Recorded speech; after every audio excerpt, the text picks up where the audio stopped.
Okay, so now we are going to take our brined chops, and we are going to get our favorite rub. Okay. We've got it out. So you may notice a little bit of black specks. Okay, so I said I was going to share some hiccups with you. And I actually put these on the smoker because I forgot to put my rub on. So don't do that. So this is my favorite rub. You can get this stuff pretty much anywhere. It's called butt rub of all things. Okay, so a lot of these rubs, I mean, there's a lot of rubs on the market, and to me, I haven't really seen a big difference in any of them.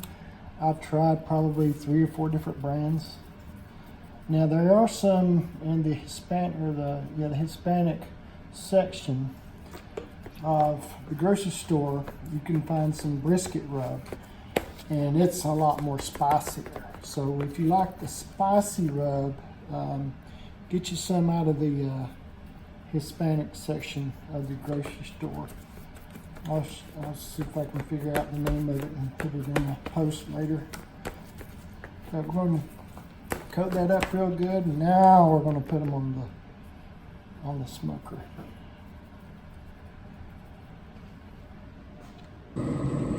Okay, so now that we've got our rub on, we're going to put these, spread them out, and we're going to put them all on one side because we're going to be putting our mac and cheese on here as well. So I'm also going to hook up the thermometer, the meat thermometer that comes with it. I keep mine in this hopper. I keep mine in this hopper. I guess that's okay. Not had any problems out of it. And I'm going to plug this in.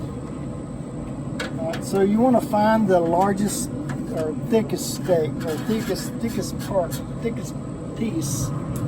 Easy for me to say. And because we're going to cook these to 145 degrees. Again, we always cook to temp, not to time. So we're going to put that on and let these guys smoke. Again, at 225, they're going to smoke for probably an hour and a half. But in a few minutes, we'll be putting on our mac and cheese. Okay, so I've just added the mac and cheese. And it was bubbling a little bit on the stove, even though it was on low. As you can see some of that cheese coming up. But that's okay. So that's everything we're going to cook. So again, this is why you use a cast iron skillet for the mac and cheese.